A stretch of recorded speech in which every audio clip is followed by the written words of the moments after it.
আল্লাহর হাবিব সাল্লাল্লাহু আলাইহি ওয়াসাল্লামের সাথে আম্মাজান আয়েশার ঝগড়া হতো। মজার একটা হাদিস শুনেন, সহিহ বুখারীর হাদিস, মুসনাদে আহমদ ইবনে হাম্বলও এসেছে এই হাদিসটা। আম্মাজান আয়েশার সাথে ঝগড়ার পর আম্মাজান আয়েশাও রাগ, আল্লাহ রাসূল সাল্লাল্লাহু আলাইহি ওয়াসাল্লামও রাগ। এখন রাগ মিটানোর দরকার আছে না নাই? আল্লাহ রাসূল সাল্লাল্লাহু আলাইহি ওয়াসাল্লাম বললেন, আয়েশা চলো মিটমাট করে ফেলি। সুবহানাল্লাহ কইবেন না? চলো মিটমাট করি।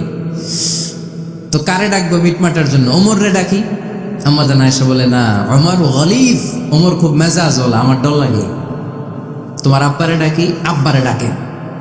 আব্বারে ডাকেন। খুশি হয়ে গেছেন আম্মাজান আয়েশা রাদিয়াল্লাহু। আবু বকর রাদিয়াল্লাহু চলে আসলেন, দাঁড়ালেন। এবার বিষ্ণু ইসা ইসলাম বললেন, তাচাকাল্লিমিন আও আচাকাল্লাম, কি ঘটছে আমাদের মাঝে, তুমি বলবা না আমি বলবো? আম্মাজান আয়েশা বললেন, তাচাকাল্লামু আনতা ওয়ালা তাকুল ইল্লা হাক্কান, আপনিই বলেন, তবে সত্য ছাড়া মিথ্যা বললেন না। আবু বকর রাদিয়াল্লাহু তাআলা আনহু শুনে রেগে গেলেন, কি এ কেমন কথা তোমার? নবীকে উদ্দেশ্য করে তুমি বলছো সত্য ছাড়া মিথ্যা বলবেন না, নবী কখনো মিথ্যা বলবে নাকি? রেগে মেয়ের গায়ে মেরেছে এক চর খেয়ে আম্মাজান আয়েশা উল্টে পড়ে গেলেন। সাইয়েদনা আবু বকর রাদিয়াল্লাহু তাআলা আনহু রেগে গড়গড় করতে লাগলেন, আবার মারার জন্য উদ্যত হলেন। আম্মাজান আয়েশা রাদিয়াল্লাহু তাআলা আনহু বাঁচার জন্য এবার বিশ্বনবীর পিছনে যে আশ্রয় নিলেন। সুবহানাল্লাহ পড়বেন না? বিশ্বনবী সাইয়েদনা আবু বকরের সামনে দুই হাত মেলে ভেবে দাঁড়িয়ে গেলেন। আল্লাহর হাবিব যখন আম্মাজান আয়েশাকে বাঁচানোর জন্য দুই হাত উঁচু করে দাঁড়িয়ে গেলেন, সাইয়েদনা আবু বকর থেমে গেলেন। সাইয়েদনা আবু বকর এই পরিস্থিতি দেখে ঘর থেকে বের হয়ে ঘরের বাইরে দাঁড়ালেন। এবার আল্লাহর রাসূল সাল্লাল্লাহু আলাইহি ওয়াসাল্লাম আম্মাজান আয়েশাকে তুললেন, বললেন, ইয়া আয়েশা কাইফা রাআইতিনি আনকাসতুকি মিনার রাজুল, দেখলা নাকি কেমন করে আমি তোমার বাবার হাত থেকে তোমারে বাঁচালাম? আজকে আমি যদি সামনে দাঁড়িয়ে না বাঁচাতাম, তোমার বাবা তোমারে একেবারে মেরেই ফেলতো। সুবহানাল্লাহ পড়ে। দেখছো আয়েশা, আমি বাঁচাইলাম তোমারে, আমার সাথে ঝগড়া করো, আমি বাঁচাইলাম। এই কথা শুনে আম্মাজান আয়েশা রাদিয়াল্লাহু তাআলা আনহা লজ্জায় পড়ে হেসে দিলেন। সুবহানাল্লাহ পড়বেন না? এত আস্তে সুবহানাল্লাহ। লজ্জায় হেসে দিলেন। বিশ্বনবী সাল্লাল্লাহু আলাইহি ওয়াসাল্লাম এবার হেসে দিলেন। দুইজনের হাসাহাসি শুনে বাইরে থেকে আবু বকর রাদিয়াল্লাহু তাআলা আনহু হাসির আওয়াজ শুনে অবাক, কিরে এতক্ষণ যুদ্ধ, এখন আবার হাসি কেন? হাসে দেখার জন্য সাইয়েদনা আবু বকর রাদিয়াল্লাহু তাআলা আনহু ঘরের ভেতরে ঢুকলেন। ঢুকে দেখেন আম্মাজান আয়েশাও হাসে, বিশ্বনবীও হাসে, সাইয়েদনা আবু বকর হেসে দিলেন। আরশের উপর থেকে খুশি হয়ে গেলেন কে? এবার সাইয়েদনা আবু বকর বলেন, ইয়া রাসূলুল্লাহ, ইয়া হাবিবাল্লাহ, আশরিকানি ফি সিলমিকুমা কামা আশরাকতুমানি ফি হারবিকুমা। নবী গো, আপনাদের দুইজনের মধ্যে যুদ্ধ লাগলে যেমনি মিটমাট করার জন্য আপনি আমারে ডাকেন, আপনাদের এই আনন্দ ঘন মুহূর্তগুলোতে শরীক হওয়ার জন্য মাঝে মাঝে আমারে ডাকেন। সুবহানাল্লাহ পড়েন। আপনাদের মধ্যে যুদ্ধ লাগলে সন্ধি করার জন্য যেমনি আমারে ডাকেন, আপনারা যখন আনন্দ ঘন পরিবেশ এরকম খুনসুটি করেন, হাসাহাসিতে মেতে ওঠেন, তখন একটু আমারে ডাকেন। সুবহানাল্লাহ পড়বেন না? দেখেন, আল্লাহ রাসূল সাল্লাল্লাহু আলাইহি ওয়াসাল্লাম পৃথিবীর সবচেয়ে শ্রেষ্ঠতম মানুষ, উনাদের পরিবারেও ঝগড়া হতো, কিন্তু এই ঝগড়া কোনোদিন তালাক পর্যন্ত গিয়েছে? কথা বলেন না কেন? আল্লাহর হাবিব সাল্লাল্লাহু আলাইহি ওয়াসাল্লাম তার কোন স্ত্রীকে তালাক দিয়েছেন? প্রায় আম্মাজান আয়েশার সাথে রাগারাগি হতো।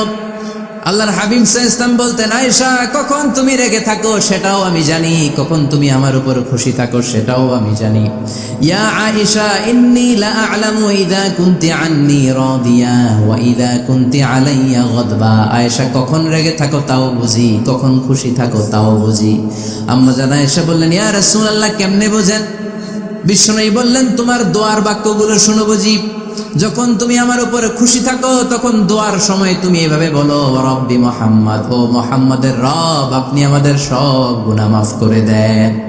আর যখন তুমি আমার উপর রেগে থাকো তখন তুমি মুনাজাতের সময় বলো, রব্বি ইব্রাহিম, ইব্রাহিমের রব, আপনি আমাদেরকে ক্ষমা করে দেন। তার মানে যখন তুমি রেগে থাকো তখন দোয়ার সময় আমার নামটা মুখে নিতে চাও না। সুবহানাল্লাহ পড়েন। তখন তুমি দোয়ার সময় অন্য নবীর নাম নাও। আম্মাজান আয়েশা বললেন, ইয়া রাসূলুল্লাহ, মা আহাজুরু ইল্লা ইসমাক, আমি তো শুধু নামটাই সরাই, আমার মুখ থেকে কেবল আপনার নামটাই সরায় রাখি, আমার হৃদয় থেকে কখনো আপনারে সরাতে পারি না। আমার হৃদয় জুড়ে আপনি, মা আহাজুরু ইল্লা ইসমাক, নবী হে, আমি শুধু দোয়ার সময় রাগের মাথায় আপনার নামটা বাদ দেই, হৃদয় থেকে তো আপনারে বাদ দিতে পারি না। সুবহানাল্লাহ বলবেন না? তার মানে নবীদের ফ্যামিলি তো ঝগড়া এগুলো হতো, কিন্তু এটা তালাক পর্যন্ত গড়াতো না, ঠিক কিনা? সহিহ মুসলিমে এসেছে, ইন্না ইবলিসা ইয়াদাউ আরশাহু আলাল মা, ইবলিস শয়তান তার সিংহাসন গেড়েছে সাগরের উপর। কোথায়? ইবলিসের সিংহাসন কোথায়? সাগরের উপর। সুম্মা ইয়াবআসু সারায়াহু, সে প্রতিদিন সকালবেলা তার সাঙ্গপাঙ্গরে গোটা পৃথিবীতে পাঠায়, যা পৃথিবীতে ফাসাদ সৃষ্টি কর, ফাসাদ সৃষ্টি কর। ইবলিস যখন সাঙ্গপাঙ্গদেরকে গোটা পৃথিবীতে ছড়িয়ে দেয়, সারাদিন ধোকা দেওয়ার পরে, ওয়াসওয়াসা দেওয়ার পরে, রাত্রিবেলা ইবলিসের কাছে ফিরে আসে, এসে বলে, ও ইবলিস, আমি আজকে আল্লাহর বান্দাদেরকে দিয়ে মিথ্যা কথা বলিয়েছি। ইবলিস বলে, এটা তো কোনো ব্যাপারই না, এগুলোই তো তোদের কাজ। আরেক শয়তান বলে, আমি ওজনে কম দিয়েছি একজনের মাধ্যমে বাজারে। ইবলিস বলে, এটাও তেমন বড় কোনো কাজ নয়। আরেকজন বলে, আমি সুদের ডিলিংস করিয়েছি। ইবলিস বলে, এটাও কোনো কাজ নয়। আরেক শয়তান বলে, আমি মদের আড্ডাখানায় নিয়ে মসজিদে যেতে নিয়েছিল, সেখান থেকে সরিয়ে মদের আড্ডাখানায় আল্লাহর বান্দাদেরকে নিয়েছি। ইবলিস বলে, এটাও তেমন বড় কোনো কাজ নয়।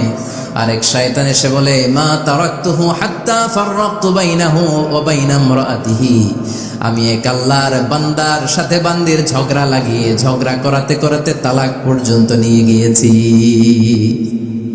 মা তারাকতুহু হাত্তা ফাররাকতু বাইনাহু ওয়া বাইনা ইমরাআতিহি, আমি এক ইমানদার পরিবারকে ধ্বংসের শেষ প্রান্তে নিয়ে গিয়েছি। সামান্য ঝগড়ার পরে আমি ওয়াসওয়াসা দিতে দিতে ঝগড়া বাড়াতে বাড়াতে তালাক পর্যন্ত নিয়েছি। ইবলিস বলে, শাবাশ, তুই তো কাজের মতো কাজ করেছিস, আমার কাছে আয়, আমার কাঁধে ওঠ।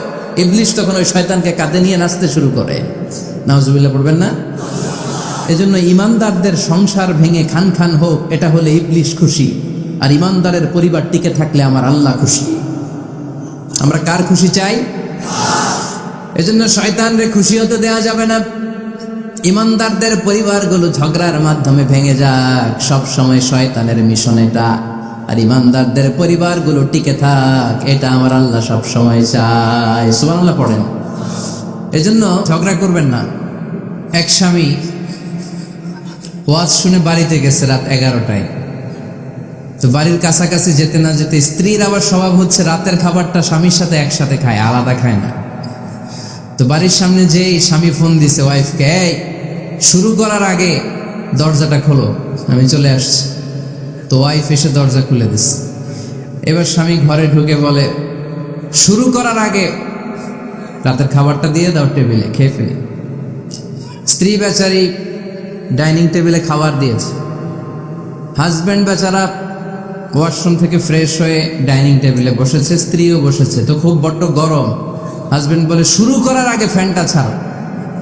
এইবার তো স্ত্রী বেচারি রেগে মেগে আগুন, কি আসার পর থেকে শুরু করার আগে কি শুরু করার আগে? হাজব্যান্ড বলে, এই তো শুরু হয়ে গেল। মানে কি? ঝগড়া। মানে কি? ঝগড়া।